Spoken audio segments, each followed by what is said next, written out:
नमस्कार। धनु राशि वालों के लिए ज्योतिष शास्त्र में एक बहुत महत्वपूर्ण बात कही गई है। जब भाग्येश और शुकों का कारक ग्रह चतुर्थ भाव के अंदर वक्री होकर अपना प्रभाव डाले तो घर परिवार, माता, संपत्ति और मन की शांति, इन सभी चीजों की परीक्षा एक साथ शुरू हो जाती है। धनु राशि वाले, आप एक बात ध्यान से सुनिए। पिछले कुछ समय से घर में या फिर परिवार के अंदर कोई न कोई बार बार बात उलझ रही थी। संपत्ति का कोई मामला अटका हुआ था। घर में शांति की जगह एक अजीब सी बेचैनी महसूस हो रही थी और आप खुद से पूछ रहे थे कि आखिर घर और बाहर की जिंदगी के अंदर बैलेंस कैसे बनाऊं। देखिए, ज्योतिष शास्त्र के अंदर एक कहावत है, जब कोई ग्रह घर की नींव को हिलाता है तो वह नींव को कमजोर करने के लिए नहीं बल्कि उसे मजबूत बनाने के लिए हिलाता है। निश्चित तौर पे यह समय आपके लिए धैर्य और समझदारी मांगने वाला है। शनिदेव 27 जुलाई से 11 दिसंबर तक पूरे 138 दिनों के लिए वक्री हो चुके हैं। शनि आपकी राशि से चतुर्थ भाव पर प्रभाव डालने वाले।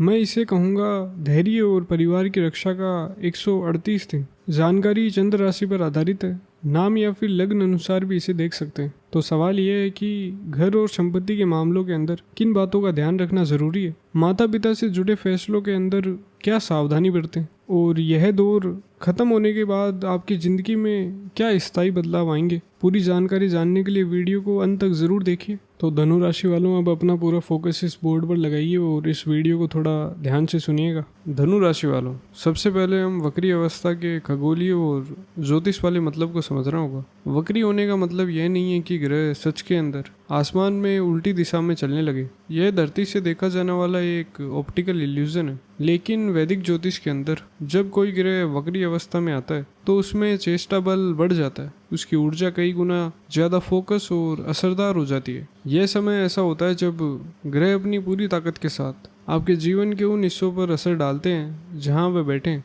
इसी तरह की बहुत तेज ऊर्जा अब शनिदेव आपके चतुर्थ भाव में भेजने वाले। अभी के समय के अंदर शनि की ढैया धनु राशि के ऊपर से गुजर रही है, जो मई जून 2027 तक चलेगी।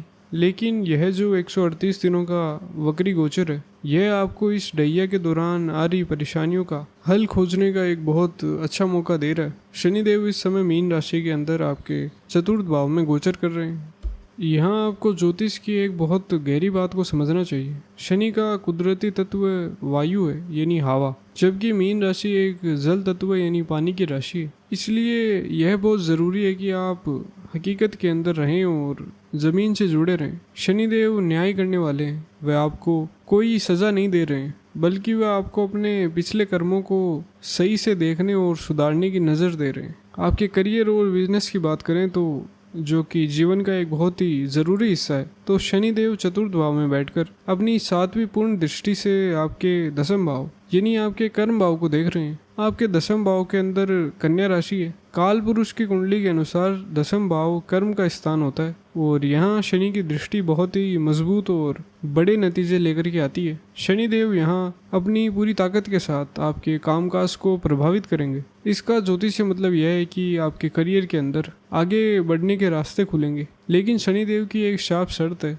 और वो यह है कि लगातार कोशिश करवाना और काम को दोहराना। अगर आप किसी एक नए प्रोजेक्ट्स पर काम कर रहे हैं या फिर कोई बिजनेस डील फाइनल कर रहे हैं तो बहुत मुमकिन है कि शुरुआत के अंदर आपको कुछ देरी या फिर रुकावटों का सामना करना पड़े। ऐसे में आपको बिल्कुल भी निराश नहीं होना है। शनिदेव की ऊर्जा यह चाहती है कि आप उस काम को और भी ज़्यादा फोकस और मेहनत के साथ दोबारा करें। जब आप बिना हार माने उस काम के अंदर दोबारा जुटेंगे तो आपकी सफलता पूरी तरह से पक्की होगी। इस गोचर का सबसे ज़्यादा असर आपको अगस्त के आखिर से लेकर नवंबर के महीने के बीच साफ तौर पर दिखाई देगा। जो लोग आईटी, सॉफ्टवेयर, सोशल मीडिया या फिर किसी भी तरह की डिजिटल और ऑनलाइन बिजनेस से जुड़े हैं, उनके लिए यह समय उनके काम के अंदर एक बड़ी तरक्की लेकर के आ रहा है। इसका कारण यह है कि वक्री अवस्था में शनि आपके तीसरे भाव यानी कुंभ राशि के नतीजे भी दे रहा है। जो लोग नौकरी बदलना चाह रहे हैं या फिर अपने होम टाउन वापस लौटने की कोशिश कर रहे हैं, उनके लिए यह समय बहुत ही अच्छे हालात बनाएगा। बस आपको यह ध्यान रखना है कि अपने काम के अंदर कोई भी शॉर्टकट ना अपनाएं, मेहनत से पीछे ना हटें और अपने बॉस या फिर बड़े अधिकारियों के साथ किसी भी तरह की बेवजह की बहस से बचें। करियर के बाद अब हम आपके पैसों और कैश फ्लो की बात करते हैं। धनु राशि वालों, आपके दूसरे भाव जो कि धन भाव है, उसके स्वामी खुद शनि देव ही। जब शनि वक्री अवस्था में गोचर कर रहे हैं तो उनका सीधा असर आपके जमा किए हुए पैसे और आपकी आर्थिक मजबूती पर पड़ने वाला है। इस समय के अंदर आपके जीवन में पैसों के लेन देन को लेकर कुछ बड़े बदलाव आ सकते हैं। आप किसी पुरानी आर्थिक परेशानी से बाहर निकलने का कोई पक्का रास्ता खोज लेंगे।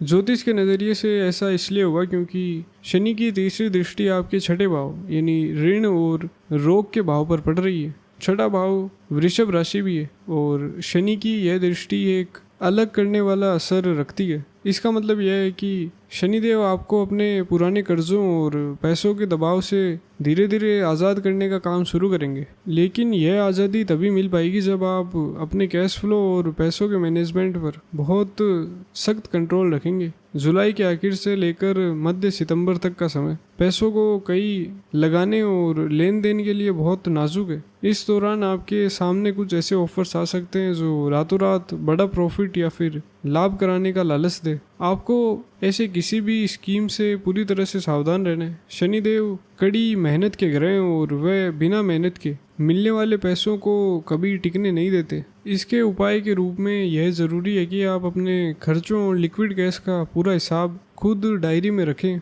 जब आप अपने पैसों से जुड़े फैसलों की जिम्मेदारी पूरी ईमानदारी से लेंगे तो शनिदेव आपकी आर्थिक स्थिति को बहुत मजबूत आधार देंगे। आपकी सेहत को लेकर इस गोचर को गहराई से समझना बहुत ज़रूरी है। चतुर्थ भाव के अंदर बैठकर शनिदेव अपनी 10वीं दृष्टि सीधे आपके प्रथम भाव यानी आपके लग्न पर डाल रहे हैं, जो आपके शरीर और आपकी पर्सनैलिटी का भाव है। इसके साथ ही उनकी तीसरी दृष्टि आपके छठे भाव यानी रोग के भाव पर भी पड़ रही है। इन ज्योतिषीय दृष्टियों का नज़रिया या नतीजा ये होगा कि आपको अपने शरीर के अंदर बिना किसी खास वजह के एक भारीपन या थकान लग सकती है। आपके अंदर काम को टालने की आदत और आलस्य बढ़ सकता है। काम सामने होने पर भी उसे शुरू करने की हिम्मत या एनर्जी की कमी लग सकती है। इसके अलावा अगर आपको घुटनों, जोड़ों या फिर कंधों से जुड़ी कोई पुरानी तकलीफ रही है तो वह इस दौरान फिर से उभर के आ सकती है। लेकिन यहाँ आपको डरने की ज़रूरत नहीं है। छठे भाव पर शनि की दृष्टि का एक गहरा मतलब यह भी है कि अगर कोई शारीरिक परेशानी सामने आती है तो वह इसलिए बाहर आ रही है ताकि उसका सही इलाज हो सके और वह हमेशा के लिए ठीक हो जाए। खास तौर पर सितंबर के महीने में आपको अपने खाने पीने पर बहुत कड़ा कंट्रोल रखना होगा। बाहर का जंक फूड पूरी तरह से छोड़ दें क्योंकि आपका दूसरा भाव अपने भोजन और मुंह को भी दिखाता है। अगर सेहत से जुड़ा कोई भी पास्ट के अंदर परेशानी आपको दिखी है तो बिना वजह के ख्याली डर पालने के बजाय तुरंत एक अच्छे डॉक्टर से सलाह लें। अपने रोज़ के रूटीन को पूरी तरह से नियम में रखना ही शनि की इस असर को बैलेंस करने का सबसे सही तरीका है। अब हम आपके प्रेम संबंधों और वैवाहिक जीवन पर इस गोचर के असर को समझते हैं। आपका चतुर्थ भाव जहाँ शनिदेव बैठे हैं वह आपके दिल और आपके मन की शांति का भाव भी माना जाता है। इस जगह पर वक्री शनि का होना आपके अंदर कुछ मानसिक बेचैनी पैदा कर सकता है। जो लोग सिंगल हैं या फिर किसी नए प्यार में पड़ रहे हैं वह इस दौरान अपने रिश्तों को लेकर बहुत ज़्यादा भावुक और पॉजिटिव हो सकते हैं। आपके मन के अंदर रिश्तों को लेकर कई तरह के ख्याली डर या फिर शक पैदा हो सकते हैं। यह सीधा सा असर शनि की आपके लग्न पर पड़ने वाली 10वीं दृष्टि का असर है, जो अक्सर मन के अंदर अनजाना शक डाल देती है। खास तौर पर अगस्त के महीने में आपको अपनी सोच पर कंट्रोल रखना होगा क्योंकि इस समय के अंदर आपकी ओवर थिंकिंग बहुत बढ़ सकती है। वहीं जो लोग शादीशुदा हैं उन्हें ऐसा लग सकता है कि घर में सारी सुख सुविधाएं होने के बावजूद भी पारिवारिक जीवन में वह सुकून नहीं मिल रहा है जिसकी वे उम्मीद कर रहे हैं। आप अपनों के बीच रहकर भी मन ही मन एक अकेलापन महसूस कर सकते हैं। इस स्थिति में आपको बहुत ही समझदारी से काम लेना होगा। अपने रिश्तों में एक दूसरे को स्पेस देना सीखें और बेवजह के शक से बचें। अपने जीवन साथी की छोटी छोटी बातों को बड़ा मुद्दा ना बनाएं क्योंकि 11 दिसंबर के बाद जैसे ही शनि मार्गी होंगे यानी सीधी चाल चलेंगे, आपके रिश्तों की यह उलझन अपने आप से ही सुलझने लगेंगी। परिवार और प्रॉपर्टी की बात करें तो चतुर्थ भाव सीधे तौर पर आपकी माताजी, आपके घर और अचल संपत्ति को दिखाता है। अगर पिछले कुछ समय से आपका प्रॉपर्टी से जुड़ा कोई काम, घर का काम या फिर ज़मीन का कोई सौदा रुका हुआ था तो इस वक्री समय के अंदर उन सभी अटके हुए कामों के पूरे होने के बहुत ही ज़्यादा उम्मीद बन रही है। शनिदेव यहाँ आपके उन रुके हुए कामों को रफ्तार देने का काम करेंगे, लेकिन क्योंकि शनि स्वभाव से एक सूखे और सख्त ग्रह माने जाते हैं, इसलिए उनका यह गोचर घर के माहौल में थोड़ा फीकापन या फिर सूखापन ला सकता है। परिवार के लोगों के बीच पुरानी बातों को लेकर कोई मतभेद सामने आ सकते हैं, जिसका मुख्य कारण शनि का आपके कुटुंब भाव यानी दूसरे भाव पर पड़ने वाला असर है। यह समय के अंदर आपको अपनी माता जी की सेहत का खास ख्याल रखना होगा। उन्हें जोड़ों के दर्द या फिर बहुत ज़्यादा थकान जैसी परेशानी हो सकती है। इस माहौल को अच्छा बनाने का सबसे सही तरीका यही है कि आप अपने माता जी या फिर पिताजी उन दोनों की खूब सेवा करें। अगर आप नौकरी या फिर काम की वजह से उनसे दूर रहते हैं तो नियम बनाकर उनसे रोज़ बात करें। अपने घर के माहौल को अच्छा रखें और घर में किसी भी तरह का बेकार का सामान या फिर कबाड़ जमा होने से बचें और जमा ना होने दें। शनिदेव अनुशासन और सेवा करने से सबसे जल्दी अच्छे नतीजे देते हैं। जो लोग विद्यार्थियों और पढ़ाई लिखाई से जुड़े हैं उनके लिए यह 138 दिनों का गोचर एक बहुत ही बढ़िया मौके लेकर के आ रहा है। छठे भाव पर शनि की दृष्टि का सीधा संबंध आपकी पढ़ाई में आने वाली कंपटीशन और संघर्षों से होता है। अगर आपने हाल ही के अंदर कोई परीक्षा दी है और कुछ नंबरों की वजह से आपको सफलता नहीं मिल रही थी, तो यह वक्री शनि आपको उस परीक्षा की दोबारा तैयारी करने और उसमें बहुत अच्छे नंबर लेने का पूरा मौका दे रहे हैं। जैसा कि हमने पहले समझा कि शनिदेव का जो मुख्य नियम है कि काम को दोहराना और लगातार प्रैक्टिस कराना है। जो छात्र इंजीनियरिंग, रिसर्च या फिर किसी भी तरह की टेक्निकल पढ़ाई कर रहे हैं उनके लिए अक्टूबर और नवंबर का समय दिमाग के लिए बहुत ही अच्छा रहने वाला है। आपको केवल एक ही दुश्मन से बचकर रहना है और वह है आपका अपना आलस्य। अपने रोज़ के रूटीन के अंदर ध्यान यानी मेडिटेशन को शामिल करें।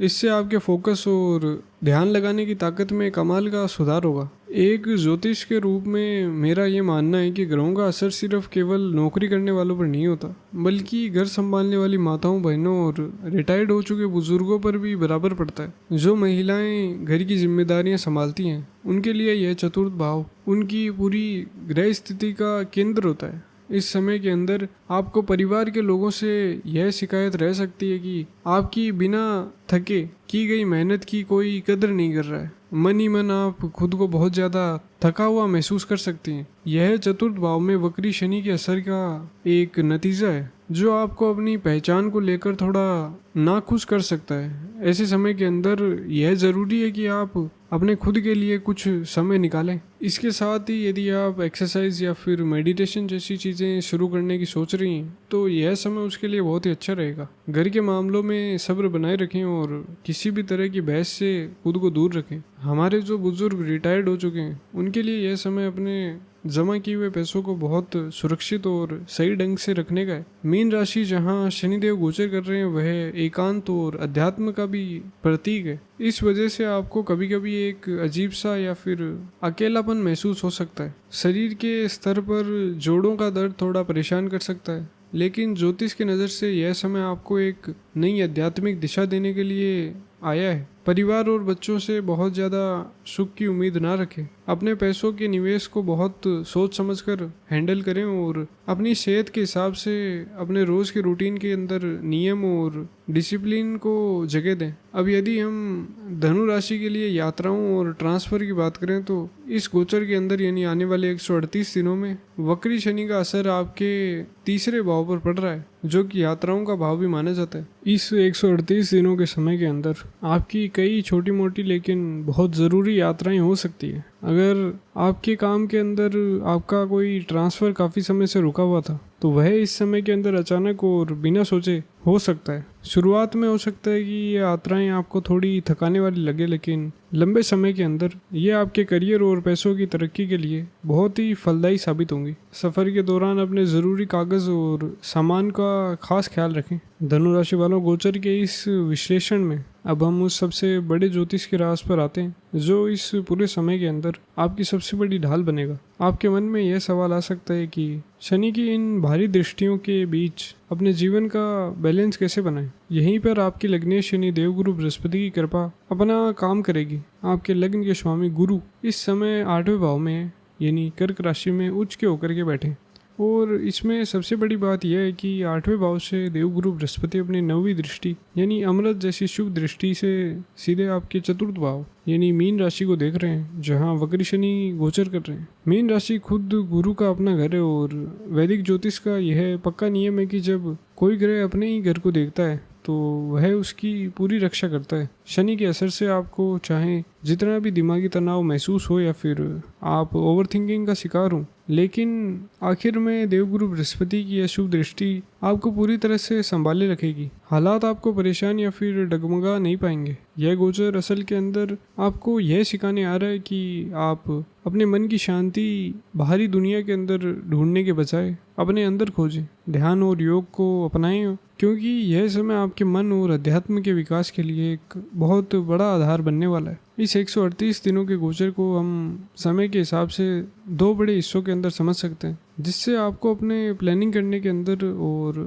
ज़्यादा आसानी होगी। 27 जुलाई से 20 अगस्त तक के समय के अंदर यदि हम चर्चा करें तो शनिदेव रेवती नक्षत्र में अपनी ही चाल में रहेंगे। रेवती नक्षत्र के स्वामी बुध ग्रह, यह शुरुआती समय आपके लिए काफ़ी स्मूथ रहेगा। इस दौरान आपको अपने बिजनेस या फिर काम से कुछ अचानक आर्थिक लाभ भी मिल सकता है, लेकिन यह ध्यान रखें कि इसी समय के अंदर देवगुरु बृहस्पति कुछ थोड़े समय के लिए अस्त अवस्था में भी रहेंगे। इसलिए इस छोटे से समय के अंदर कोई भी बड़ा मांगलिक कार्य या फिर नया गृह प्रवेश करने से आपको बचना चाहिए। 20 अगस्त से लेकर 11 दिसंबर तक का जो समय है उसमें शनिदेव अपने ही नक्षत्र उत्तर भाद्रपद नक्षत्र के अंदर प्रवेश करेंगे। यह इस पूरे गोचर का सबसे ज़रूरी और असरदार समय होगा। शनि जब अपने ही नक्षत्र में होते हैं तो वह किसी भी तरह का आलस्य या फिर कामचोरी बर्दाश्त नहीं करते। यहाँ आपको अपनी पूरी मेहनत, ईमानदारी और सब्र दिखाना होगा। इसी समय में आपकी प्रॉपर्टी से जुड़े कुछ रुके हुए काम पूरे होंगे, लेकिन इसमें आपको मेहनत ज़्यादा करनी पड़ेगी। अक्टूबर का महीना आपके करियर में एक अच्छा बदलाव या फिर कोई पुरानी रुकी हुई डील वापस ला सकता है। 11 दिसंबर को जब शनि मार्गी होंगे यानी सीधी साल चलेंगे तो आप खुद ये महसूस करेंगे कि आप पहले के मुकाबले दिमागी रूप से कई ज़्यादा मजबूत और समझदार हो चुके हैं। इस पूरे वक्री गोचर के दौरान आपके लिए पीला या फिर हल्का नीला रंग बहुत ही अच्छे नतीजे देने वाला रहेगा। गहरे काले या फिर गहरे लाल रंग के कपड़े पहनने से आपको बचना चाहिए। किसी भी नए या फिर ज़रूरी काम को शुरू करने के लिए गुरुवार या फिर शनिवार का दिन आपके लिए सबसे अच्छा रहेगा। बस शर्त यह कि आप उस दिन सादा या फिर साफ सुथरा रहन सहन रखें। ज़रूरी काम करते समय अगर आपका चेहरा उत्तर पूर्वी दिशा यानी ईशान कोण की तरफ रहता है तो इससे आपको अपने दिमाग पर पूरा कंट्रोल रखने में आसानी होगी। शनि के इस वक्री असर को अच्छी ऊर्जा के अंदर बदलने के लिए ज्योतिष शास्त्र के अंदर कुछ बहुत ही पक्के और आसान उपाय बताए गए, जिन्हें आपको रोज़ अपने रूटीन के अंदर शामिल करना चाहिए। खास तौर पर जब सावन का महीना शुरू हो रहा है तो हर सोमवार और शनिवार को भगवान शिव के शिवलिंग पर जल में थोड़ा सा काला तिल मिलाकर आप ज़रूर चढ़ाएं। वैदिक ज्योतिष मानता है कि भगवान शिव की पूजा से शनि से जुड़े सभी तकलीफ़ें अपने आप ही खत्म हो जाती है। इसके साथ ही रोज़ शनि के बीज मंत्र का 108 बार जाप करें। यह आपके लिए एक सुरक्षा कवच का काम करेगा। आपके लग्न के स्वामी देवगुरु बृहस्पति हैं, इसलिए भगवान विष्णु की पूजा आपके लिए सबसे ऊपर। रोज़ विष्णु सहस्त्र नाम का पाठ करें या अगर समय कम हो तो उसे सुने ज़रूर। अपने मन को शांत और फोकस रखने के लिए रोज़ माथे पर पीले चंदन का तिलक लगाएं। इससे शनि की 10वीं दृष्टि की वजह से जो पैदा होने वाला मानसिक तनाव है वह आप पर हावी नहीं हो पाएगा। शनिवार की शाम को सूरज ढलने के बाद पीपल के पेड़ के नीचे सरसों के तेल का दीपक जलाना भी आपके लिए बहुत फ़ायदेमंद रहेगा। और एक बात का आप खास ध्यान रखें कि किसी भी तरह का रत्न बिना अपनी कुंडली दिखाए बिल्कुल ना पहने। इस पूरे समय के अंदर आपको कुछ खास सावधानियां बरतनी होगी। सबसे पहले और सबसे ज़रूरी बात, अपने जो सोच है उस पर आप कंट्रोल रखें और ओवर थिंकिंग से बचें। आपके मन में आने वाली नेगेटिव विचार सिर्फ एक वहम है, वह सच नहीं है। आपका करियर पूरी तरह से सेफ है। दूसरी सावधानी ये है कि किसी भी ऐसे इंसान की बातों में आकर अपना पैसा ना लगाएं जो आपको कम समय के अंदर बहुत ज़्यादा लाभ कमाने का लालच थे। और तीसरी सबसे खास बात है अपनी जुबान पर पूरा कंट्रोल रखें। राहु की स्थिति के कारण आपकी बोली के अंदर कड़वाहट आ सकती है जो आपके रिश्तों को खराब कर सकती है। परिवार के लोगों और ख़ास तौर पर अपनी माताजी के साथ बातचीत के अंदर प्यार और सम्मान बनाए रखें। धनु राशि वालों, यह हमेशा याद रखें कि वैदिक ज्योतिष डराने वाला विद्या नहीं है। यह हमें आने वाले समय की ऊर्जा और हालातों पर पहले से एहसास कराती है ताकि हम सही रास्ता चुन सकें और जो प्रॉब्लम्स है उन पर हम पहले से ही काम कर सकें। आपके अच्छे कर्म, आपकी लगातार कोशिश और भगवान पर आपका पक्का भरोसा किसी भी ग्रह गोचर के असर को आपके हक के अंदर बदल सकता है। शनिदेव आपके जीवन के अंदर कई परेशानियां नहीं ला रहे हैं, बल्कि वे आपके भविष्य के लिए एक बहुत ही मजबूत नींव तैयार कर रहे हैं। मैं उम्मीद करता हूं कि गोचर के इस गहरे और पक्के विश्लेषण से आपको अपने आने वाले समय की एक साफ तस्वीर और सही दिशा मिल गई हो। अगर ये ज्योतिष की जानकारी आपको अपने जीवन से जुड़ी हुई या और काम की लगी हो तो इस वीडियो को अपने परिवार और धनु राशि वालों के दोस्तों के साथ या दूसरे लोगों के साथ ज़रूर शेयर करें ताकि उनके मन में बैठी गलतफहमियां भी दूर हो सके। आगे भी ऐसी पक्की वैदिक जानकारी पाने के लिए हमारे चैनल को ज़रूर सब्सक्राइब करें। परमपिता परमात्मा और देवगुरु बृहस्पति आपके जीवन के अंदर सुख, शांति और तरक्की बनाए रखें। नमस्कार, धन्यवाद।